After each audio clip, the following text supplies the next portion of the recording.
Welcome back to the show. नाजरीन, हम कल का सिलसिला वहीं से शुरू करते हैं जहां कमर्शियल ब्रेक से पहले मुनक़ता हुआ था। देखते हैं हमारे अगले कॉलर कौन है। जी फरमाइए। अस्सलाम वालेकुम। वालेकुम सलाम। मलिक साहब, हमको आपसे एक क्वेश्चन पूछने का है। मैं इधर 8 साल हो गया, इधर मैं साइन करने जाता हूँ सालफोर्ड, मेरे को 3 साल हो गया। अभी ये लोग कुछ जवाब नहीं देते और मेरा वो लोगों ने इंक्वायरी किया है इंडिया के अंदर, तो अभी फिर भी ये लोग कुछ जवाब नहीं देते। उसके बारे में क्या होएगा? और दूसरा ये क्वेश्चन है कि मेरा एक भाई है, उसको इंडिया भी शादी करने के लिए जाने का है और वो बोलता है कि वो 8 वाला कुछ लो आया हुआ है, वो निकल गया कि है अभी, कि वो कब तक निकलेगा, उसके बारे में पूछने का। जी, आपकी कॉल का शुक्रिया। जहां तक आपके केस का तल्लुक है, मुझे लगता है कि आपने 2007 से पहले असाइलम क्लेम किया था। अगर ये बात है तो इसका मतलब आप लेगेसी में आते हैं, तो एक स्कीम में आप आ रहे हैं, तो लगता है कि उसमें आपको स्टे मिल जाएगा। तो अगर आप के केस का कोई आपको जवाब नहीं मिल रहा है, आप अपने सॉलिसिटर से कहें कि वो हम आपको कॉन्टैक्ट करें, या फिर आप अपने MP से क्या कर भी हम आपको कॉन्टैक्ट कर सकते हैं, या फिर आप उनको फ़ोन भी कर सकते हैं। कॉल का शुक्रिया। नाज़रीन, देखते हैं हमारे अगले कॉलर कौन है। जी फरमाइए। जी फरमाइए। मैं पूछना था कि मेरे कजन है, उन्होंने अपने स्पाउस को जब लाना है UK में, उन्होंने स्पाउस वीजा के लिए स्पॉन्सर करना है, तो क्या बता सकते हैं कितने महीने की पे स्लिप चाहिए होती है? एक रिक्वायरमेंट 18,600 की, उसका कितने महीने की पे स्लिप चाहिए होगी उसके लिए?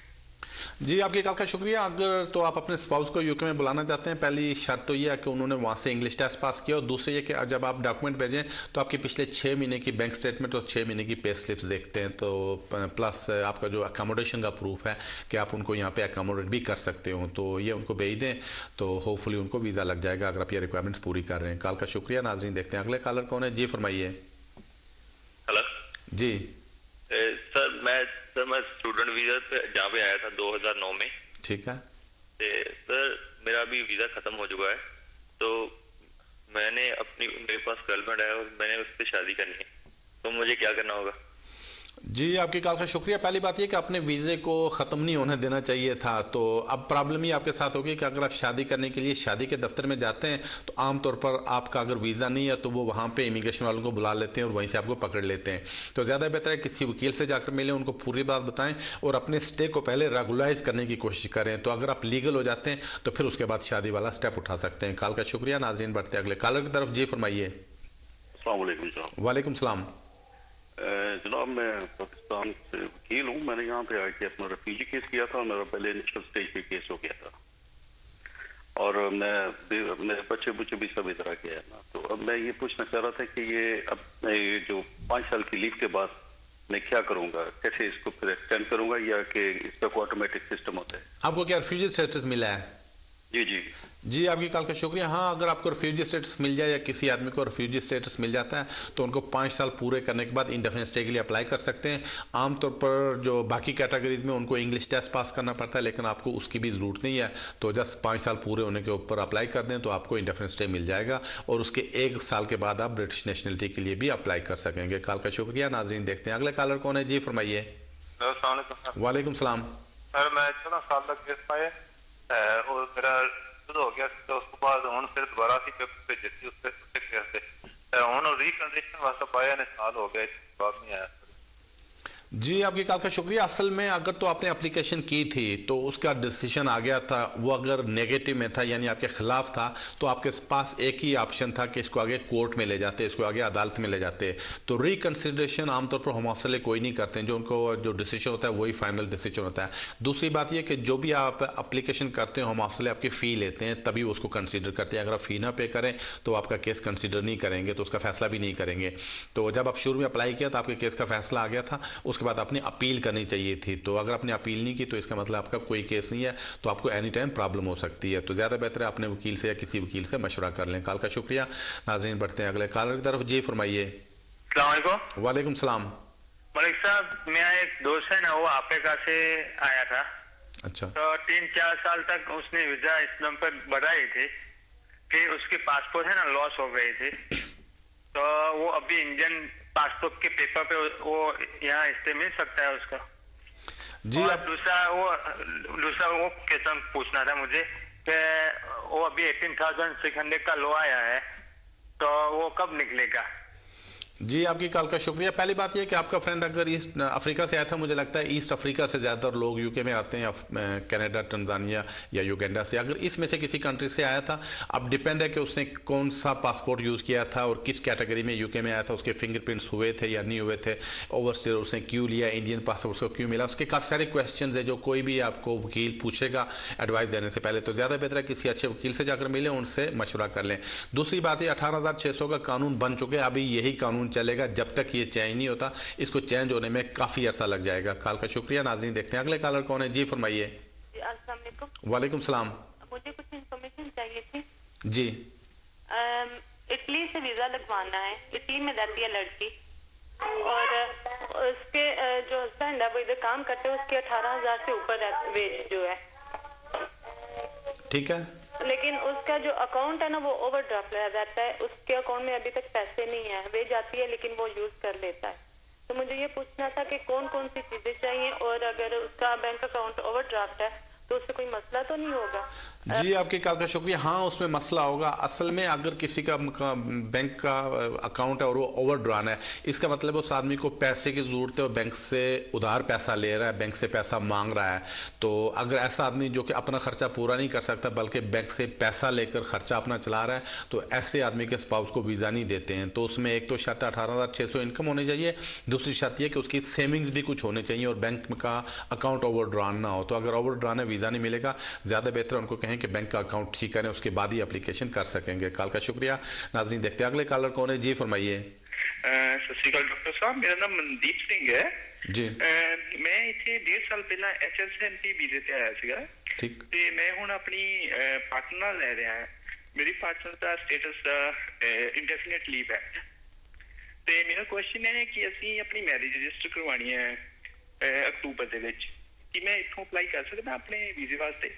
जी, आपकी कॉल का शुक्रिया। हाँ, आप अप्लाई कर सकते हैं। अगर आपकी मिसेज 18,600 पाउंड उनकी इनकम है तो हाँ, आप स्टेटस चेंज कर सकते हैं। लेकिन ये ध्यान में रखें कि एक तो उनकी इनकम 18,600 पाउंड होनी चाहिए, दूसरा आपने एक इंग्लिश टेस्ट पास किया हो, तीसरा आपको जो अभी वीज़ा मिलेगा वो 5 साल का वीज़ा मिलेगा। 5 साल के बाद आप ही इंडेफिनिट स्टे के लिए अप्लाई कर सकेंगे। तो अगर आप HSCP में आए थे तो हो सकता है कि आप 5 साल जल्दी कंप्लीट कर रहे हो, ये ऑप्शन देख लें। तो बहरहाल आप यहीं से शादी करके यहीं से अपना वीज़ा चेंज कर सकते हैं। कॉल का शुक्रिया। नाज़रीन, देखते हैं हमारे अगले कॉलर कौन है। जी फरमाइए। अस्सलाम वालेकुम। वालेकुम सलाम। तो मलिक साहब, मेरे को आपसे एक क्वेश्चन पूछने का है। जी। मैं इधर सालकोट में साइन करने के लिए जाता हूँ, मेरे को 3 साल से साइन करता हूँ। एक्चुअली मेरे को इधर 8 साल हो गया और साइन करने हर महीने में वो मुझे बुलाते हैं, और वो लोगों ने मेरा इंक्वायरी किया इंडिया के अंदर। कभी फिर भी मैं साइन करने के लिए जाता हूँ, तो क्या होगा? वो लोग वीजा देंगे या इंडिया वापस भेजेंगे, क्या उसके बारे में क्या होगा? असल में कोई भी आदमी जिसने कहीं कोई इमिग्रेशन रूल की खिलाफवर्जी की हो, तो वो अगर कहीं को पकड़ा जाता है उसको कहते हैं साइन करने के लिए आओ। तो कभी कभी मंथली पे लगा देते हैं, कभी वीकली पे लगा देते हैं, कभी डेली पे भी लगा देते हैं। तो बहरहाल ये डिपेंड है कि आपके केस का क्या हुआ है। तो अगर आप कोई पुराने असाइलम सीकर्स थे तो फिर तो चांसेस है आपको स्टे मिलने के। तो ज़्यादा बेहतर है किसी वकील से मशवरा कर लें, उनकी पूरी बात बताएं तो आपको एडवाइस कर देंगे आप नेक्स्ट क्या कर सकते हैं। कॉल का शुक्रिया। नाजरीन, देखते हैं हमारे अगले कॉलर कौन है। जी फरमाइए। वालेकुम सलाम। बोल रहा हूँ जी।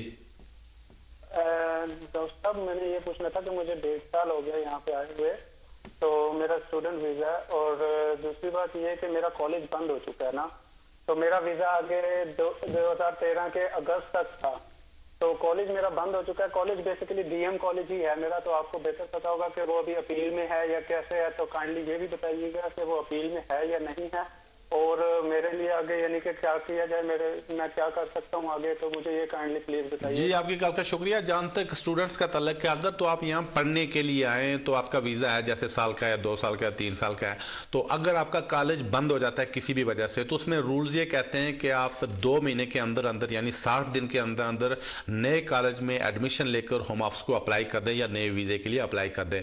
तो अगर आप 2 महीने के अंदर अंदर अप्लाई नहीं करते हैं, चूँकि इमिग्रेशन वालों को पता है कि कॉलेज बंद हुआ है, चूँकि वही कॉलेज को बंद करते हैं, तो अगर कॉलेज को उन्होंने बंद कर दिया है और 2 महीने के अंदर आप नए कॉलेज में एडमिशन लेकर तो हम आपको वीज़े के लिए अप्लाई नहीं करते हैं, तो फिर वो आपका वीज़ा कैंसिल कर देते हैं। जो आपका वीज़ा 2013 तक था वो कैंसिल हो जाएगा। तो ज़्यादा बेहतर है कि अगर आपका कॉलेज अभी अभी बंद हुआ 2 महीने के अंदर अंदर, तो नए कॉलेज में एडमिशन लेकर या तो हम आपको इन्फॉर्म कर दें या नए वीज़े के लिए अप्लाई कर दें। कॉल का शुक्रिया। नाज़रीन, देखते हैं हमारे अगले कॉलर कौन है। जी फरमाइए। हेलो जी फरमाइए। सर, मैं जसपाल सिंह बोल रहा हूँ जी। तो मेरे को 10 साल हो गए यूके में, तो मैं टूरिस्ट वीजे पे आया था, तो अभी मैं केस अप्लाई कर सकता हूँ अपना? जी आपकी कॉल का शुक्रिया। अगर आपका स्टूडेंट वीज़े के पे आए थे, अगर आपका वैलिड वीज़ा अभी भी है और 10 साल आपने लीगली पूरे कर लिए, हाँ आप अप्लाई कर सकते हैं। उसमें सिर्फ एक शर्त है कि आपको एक English test, life in UK test pass करना होता है, वो पास करके आप एप्लीकेशन कर सकते हैं। कॉल का शुक्रिया। नाजरीन देखते हैं अगले कॉलर कौन है। जी फरमाइए। जी मैं अभी डिपेंडेंट वर्क वीजा पे हूँ यहाँ पर मेरी वाइफ के साथ, और मैं जहाँ पर अभी काम कर रहा हूँ वहाँ पर से मुझे स्पॉन्सरशिप देने के लिए रेडी है। तो वो उनको क्या दिखाना पड़ता है कि वो जो जॉब सेंटर प्लस वगैरह जो होता है पूरा प्रोसेस वो करना पड़ता है? थोड़ा इजी प्रोसेस होता है। जी आपकी कॉल का शुक्रिया। अब पता नहीं आपकी वाइफ का लीगल स्टेटस क्या है, मुझे लगता है शायद वो स्टूडेंट हैं। तो बहरहाल अगर आपको कोई जॉब ऑफर करता है टीयर 2 में, हाँ उनको दिखाना पड़ेगा कि उनको लोकल आदमी कोई नहीं मिल रहा है और आप की क्वालिफिकेशन का कोई आदमी उनको अवेलेबल नहीं है। तो उनके पास अगर लाइसेंस है तो फिर आपके वर्क परमिट के लिए अप्लाई कर सकते हैं। कॉल का शुक्रिया। नाज़रीन देखते हैं अगले कॉलर कौन है। जी फरमाइए। जी वालेकुम सलाम। डॉक्टर साहब सईद शाह बात कर रहा हूँ जी। मैंने आपसे ये क्वेश्चन पूछना था कि मैं यहाँ पे एज अ डिपेंडेंट हूँ अपने वाइफ के साथ, यूके में रह रहा हूँ, मुझे 1 साल हो गया है। तो मैंने पूछना ये था कि मैं अपने पेरेंट्स को यहाँ पे कॉल करना चाह रहा था, तो उसके लिए कोई है मेरे पास ऑप्शन? तो आपकी वाइफ क्या ब्रिटिश है? नहीं ब्रिटिश नहीं है, वो मेरे साथ ही पाकिस्तान से आई थी, तो वो वहाँ पे यहाँ पे उनका वीजा कौन सा है? रिलीजियस वर्कर है वो जी, रिलीजियस वर्कर। चलो ठीक है जी आपकी कॉल का शुक्रिया। हाँ अगर आप उनको स्पॉन्सर करना चाहें या वो यूके में आना चाहें तो आ सकते हैं, तो बशर्ते कि जो उनके ट्रिप के एक्सपेंसेस हैं वो आप पे कर रहे हो। तो अगर आपको काम की, अगर वो मैन रिलीजियस वर्कर है तो आपको काम की परमिशन होनी चाहिए। तो अगर आप फुल टाइम काम कर रहे हैं, आपके बैंक में पैसे हैं, आपके पास सेविंग है, आप उनको मीटर एकोमोडेट कर सकते हैं, हाँ आप उनको स्पॉन्सर कर सकते हैं हॉलीडेज़ के लिए, परमानेंट सेटलमेंट नहीं। कॉल का शुक्रिया। नाज़रीन देखते हैं अगले कॉलर कौन है। जी फरमाइए। जी फरमाइए। अस्सलाम वालेकुम। वालेकुम सलाम। जी मैं कामरान बात कर रहा हूँ पाकिस्तान से। जी कामरान। सर मैं 2009 में वीजा रिफ्यूज हो गया था, मैंने अप्लाई किया था, तो उसके बाद मुझे वीजा नहीं मिल सका, यानी कि स्टूडेंट वीजे पे आया था मैं पाकिस्तान से। ठीक। 2 साल स्टे किया था सर। तो इज इट पॉसिबल कि मैं अब वापस आ सकता हूँ कोई? जी आपकी कॉल का शुक्रिया। अब पता नहीं उन्होंने वीज़ा आपका क्यों रिफ्यूज़ किया था। अब अगर आप एज ए स्टूडेंट आना चाहें तो उसमें 3 शराइत होती हैं। पहली ये कि आपने एक इंग्लिश टेस्ट आइल्स वहाँ से पास किया हो, दूसरी ये कि आपके बैंक में तकरीबन 9,000 पाउंड या उसके इक्वल रकम हो, और तीसरी ये कि आपका एडमिशन यहाँ पे हो चुका हो और आपको कैश लेटर इशू हो चुका हो। तो अगर ये 3 रिक्वायरमेंट्स आप पूरी कर सकते हैं, हाँ चांसेस हैं कि आपको वीज़ा मिल जाएगा। कॉल का शुक्रिया। नाज़रीन देखते हैं अगले कॉलर कौन है। जी फरमाइए। अस्सलाम वालेकुम जी। वालेकुम सलाम। डॉक्टर साहब मुझे ये पूछना था कि अगर बच्चे की शादी पाकिस्तान में की जाती है तो आपने अभी फरमाया कि 18,600 तनख्वाह होनी चाहिए जी। बच्चे की तनख्वाह 18,600, वो तो इनका जो रूल है उसी के हिसाब से कोई 2,000-2,500 कम है। तो एक तो ये बताएं कि नेट होनी चाहिए, ग्रास होनी चाहिए, और दूसरा मेरे सुनने में ये आया है कि सेविंग को 16,000 पाउंड तक हो जिसमें उसका कर्जा ना हो। तो क्या इन दोनों सूरतों में क्या होगा वीजे के बारे में? जी आपकी कॉल का शुक्रिया। असल में अगर तो उसकी वेजेस 18,600 नहीं है तो ज़्यादा बेहतर है कि वो ये पहली बात ये वेजेस जो है ये ग्रास होने चाहिए। अगर उनके नहीं है इतने वेजेस 1,000 या 2,000 कम है, वो कोई वीकेंड की जॉब तलाश कर सकते हैं या कोई इवनिंग की जॉब तलाश कर लें। सेविंग के सिलसिले में काफ़ी सारी प्रॉब्लम्स हैं, चूँकि उस सिलसिले में काफ़ी सारे लोग यही ट्रिक करने की कोशिश करते हैं कि बैंक में पैसा रख के कहते हैं हमारी सेविंग्स है, तो लेकिन वो इमिग्रेशन वाले मानते नहीं है। वो कहते हैं आपने कहीं और से पैसे लेकर तो बैंक में डालकर हमें उसको कहते हैं आर्टिफिशियली इन्फ्लेट करना अकाउंट, यानी अकाउंट को आपने वैसे ही बढ़ाया हमें दिखाने के लिए, तो उसमें ज़्यादा चांस नहीं है। तो ज़्यादा बेहतर यही है कि 18,600 वेजेस करके एप्लीकेशन करें। कॉल का शुक्रिया। नाज़रीन देखते हैं अगले कॉलर कौन है। जी फरमाइए। हेलो जी। Hello, my husband's illegal here and he's got a criminal record.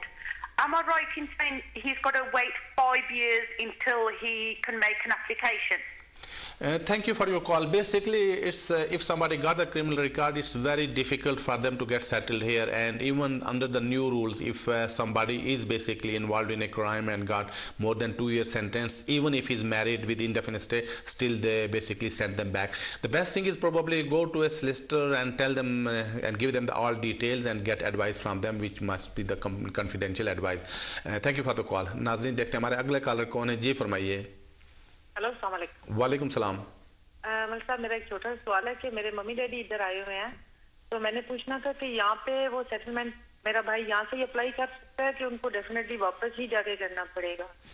वो कब आए थे?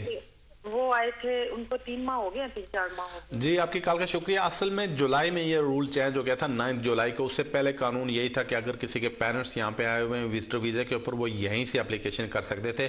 लेकिन 9 जुलाई को रूल ये इन्होंने नया बनाया कि जी वो अपने कंट्री में जाए, वहाँ से एप्लीकेशन करें। लेकिन अगर वो पहले के आए हुए हैं तो आप यहीं से एप्लीकेशन करके चांस लेके देख सकते हैं कि क्या हो। चूँकि वैसे भी मेरे ख्याल में ये जो रूल है ये कानून बेसिक ह्यूमन राइट्स के खिलाफ है। अगर किसी वजह से रिफ्यूज़ कर सकते हैं तो आप इनको कोर्ट में ले जा सकते हैं। तो दूसरी एक और चीज़ भी आप ध्यान में रखें कि यहाँ की एक होम ऑफिस की पॉलिसी भी है कि अगर किसी के पेरेंट्स 65 साल से ज़्यादा के हों तो उनको यूके से रिफ्यूज़ करके वापस नहीं भेजते हैं, वापस डिपोर्ट नहीं करते हैं। ये होम ऑफिस की बाज़ रूल्स होते हैं, बाज़ कानून होते हैं, बाज़ पॉलिसीज़ होती हैं। ये होम ऑफिस की एक पॉलिसी है कि किसी के पेरेंट्स अगर 65 से ज़्यादा के उनको वापस रिमूव नहीं करते हैं।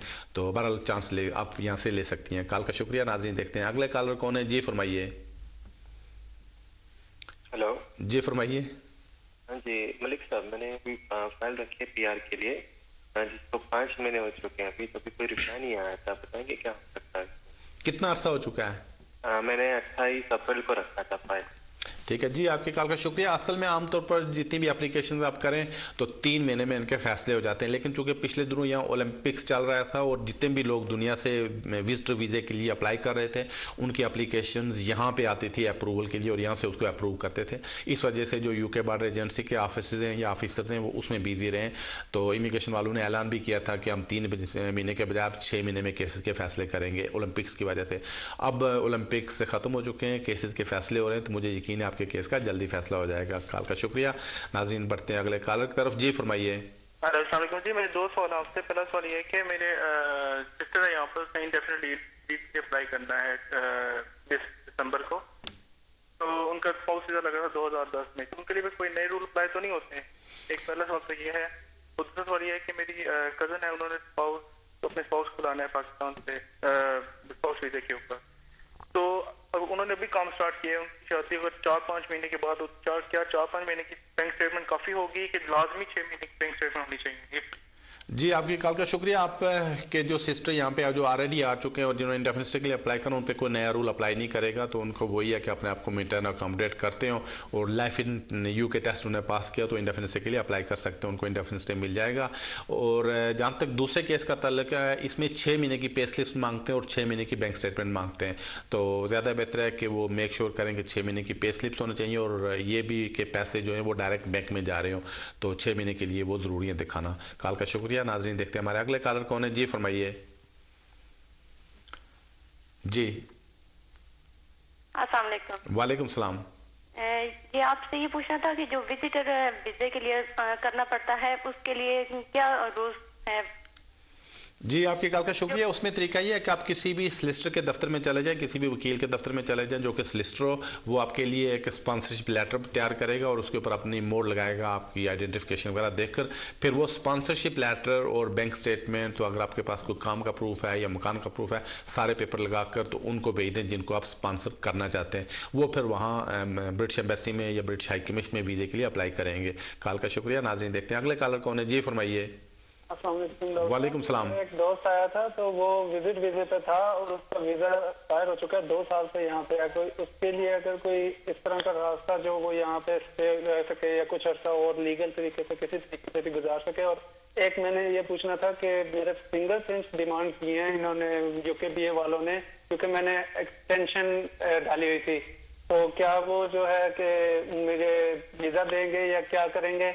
और एक सवाल और था डॉक्टर साहब के डीएम कॉलेज जो है वो बंद हो चुका है या अपील में है या क्या है? जी आपकी कॉल का शुक्रिया। जहाँ तक आपके पहले सवाल का ताल्लुक है, वो जो आपका फ्रेंड है तो वो किसी जगह भी वो अगर वो एप्लीकेशन करना चाहता है किसी किस्म की, तो ज़्यादा बेहतर है किसी वकील को जाकर मिले और तो उसको पूरी बात बताए कि किन सर्कमस्टांसिस में वो ओवरस्टे हुआ, उसने क्यों ओवरस्टे किया, उसकी वजह क्या थी, अब यूके में क्यों रहना चाहता है। ये सारी बातें सुन के आपके कोई वकील आपको एडवाइस करेगा। दूसरी बात ये, अगर आप किसी कॉलेज का, पहली बात है कि इस प्रोग्राम में हम किसी कॉलेज का जिक्र नहीं कर सकते हैं, बहरहाल आप किसी कॉलेज का अगर आप चेक करना चाहें तो हम आपकी वेबसाइट पे जाकर आपका चेक कर सकते हैं कि कॉलेज लिस्ट के ऊपर है या नहीं है। गवर्नमेंट की अपनी वेबसाइट है, वहाँ से आपको पता चल जाता है। कॉल का शुक्रिया। नाज़रीन देखते हैं हमारे अगले कॉलर कौन है। जी फरमाइए।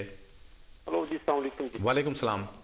मालिक साहब मैं पता करना सी कि एक बिजनेस वीजा होता है, मेरे भाई इन्वेस्टमेंट करके ते वीजा लेना चाहते हैं, ठीक है, वो कितनी इन्वेस्टमेंट होनी चाहिए ते ਉਹਦਾ ਕੀ टर्म्स एंड कंडीशन किस तरह अप्लाई करिए।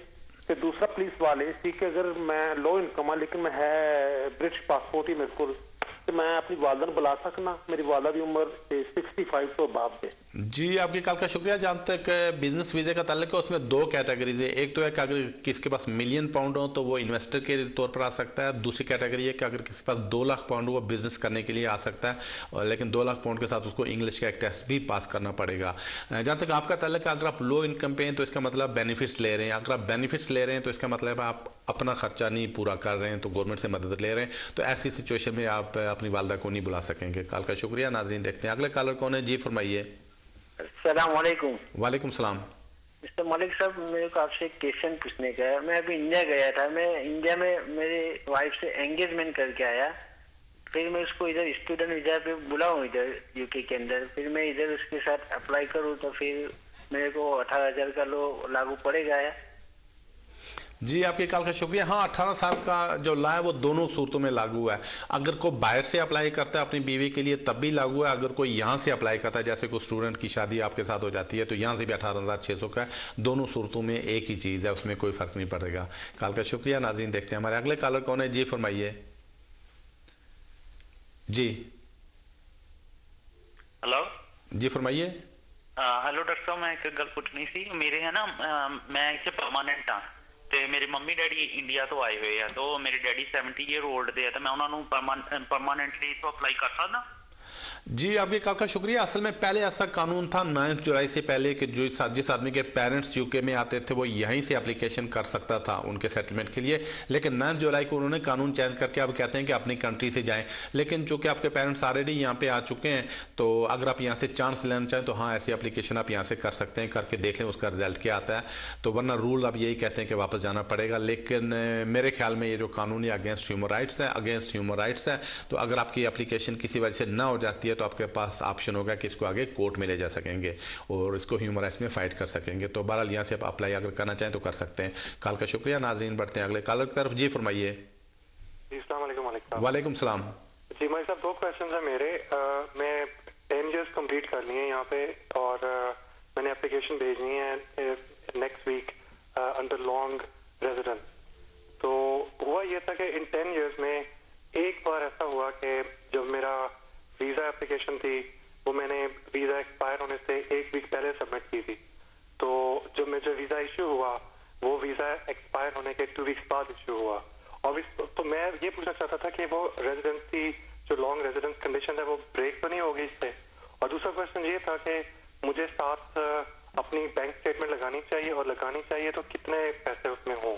जी आपके कॉल का शुक्रिया। पहली बात ये कि नहीं, अगर आपने 1 दिन पहले एप्लीकेशन की थी और आपका वीज़ा दूसरे दिन ख़त्म हो रहा था तो ठीक है, आपने एप्लीकेशन की थी, हम आपने एक्सेप्ट कर लिया, आपको वीज़ा मिल गया, तो हम आपसे बाज़ का 2-3 महीने 4 महीने बाद सर्कमस्टांस में 6 महीने भी लगाते, उसमें आपकी एप्लीकेशन पे कोई असर नहीं पड़ेगा। लेकिन वो सबूत उनको लगा दें और बेशक मेंशन भी कर दें कि आपने वीज़ा ख़त्म होने से पहले एप्लीकेशन की थी।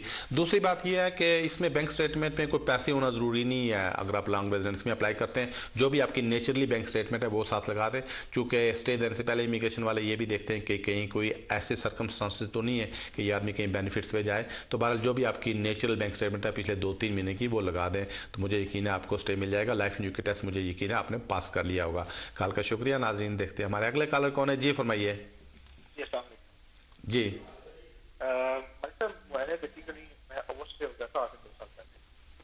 जी फरमाइए। 2 साल पहले वो स्टे हो गया था और उसके बाद मैंने अभी 10 जुलाई को मैंने शादी की है। मेरी जो मिसेज है वो तो अभी मैंने एप्लीकेशन होम ऑफिस में भेज दी है, एक तो ये बता दीजिएगा कि आया कि ये प्रोसेस कितने ऐसे का में कंप्लीट हो जाता है वीजे का, उसमें कोई प्रॉब्लम तो नहीं है। और दूसरा ये कि जो मैं अवस्था हूँ उससे मेरी जो शादी की केस उसमें कोई। आपकी आवाज़ नहीं आ रही है, बड़ी कट के आ रही है। मुझे लगता है कि ये कॉल ड्रॉप हो रही है। नाज़रीन, हमारे प्रोग्राम की आखिरी कॉल ये ले सकेंगे। देखते हैं हमारे आखिरी कॉलर कौन है। जी फरमाइए। जी हेलो जी फरमाइए। हेलो, मुझे लगता है ये कॉल ड्रॉप हो गया। देखते हैं हमारे अगले कॉलर कौन है। जी फरमाइए। हेलो, क्या हाल है? ठीक है जी ठीक है, फरमाइए। असल में मेरा मसला ये, मैंने पहली दफा एप्लीकेशन सेंड की है ना, अप्लाई किया था तो उन्होंने मुझे रिजेक्ट कर दिया कि क्योंकि इनसफिशिएंट बैलेंस है बैंक में। तो दोबारा मैंने दोबारा सेंड किया तो उन्होंने एक्सेप्ट कर दिया। तकरीबन मैं काम करता रहा 4-5 महीने, उसके बाद नहीं मुझे काम से उन्होंने सस्पेंड कर दिया है। ठीक है। तो उन्होंने ECS कोई चेकिंग सर्विस है वो चेक की है, तो उन्होंने कहा है कि होम ऑफिस ने जवाब दिया कि मैं काम नहीं कर सकता। तो इसका क्या है कोई कार में अभी मैं सस्पेंड हूँ और काम नहीं कर सकता, कोई हाल है इसका? जी आपकी कॉल का शुक्रिया। असल में होम ऑफिस ने एक स्पेशल लाइन निकाली है, स्पेशल गाइडेंस निकाली है एम्प्लॉयर्स के लिए कि अगर कोई एम्प्लॉयर किसी को नौकरी देना चाहे तो होम ऑफिस से चेक कर सकता है। तो शायद उन्होंने वहाँ से चेक किया हो, आपका वैलिड वीज़ा नहीं होगा तो इस वजह से उन्होंने वहाँ से ना कर दिया होगा। लेकिन अगर आपने वीज़ा ख़त्म होने से पहले एप्लीकेशन कर दी थी एक्सटेंशन के लिए, तो आपको अगर पहले काम करने की परमिशन थी तो वो काम करने की परमिशन रहती है। तो ज़्यादा बेहतर अपने वकील को कहें कि वो होम ऑफिस को इन्फॉर्म कर दें और जिस ऑफिस ने कन्फर्मेशन दी है कि आप काम नहीं कर सकते उनको एक्सप्लेन करें, तो मुझे यकीन है वो आपको काम की परमिशन दे देंगे। नाज़रीन, आज की मुलाकात बस इतनी है। घंटे का वक्त बड़ी तेज़ी के साथ गुजर गया। हज़ारों की तादाद में कॉल्स आती हैं, लेकिन मैं भी जितनी ज़्यादा कॉल ले सकता हूँ ली, लेकिन फिर भी अगर आपकी कॉल्स ना मिली हों तो बिल्कुल आप मायूस ना हो। मैं अगले सैटरडे को 6 बजे फिर यहीं पर हाजिर होऊंगा। उस वक्त तक के लिए मुझे इजाज़त दीजिए। रब रखा।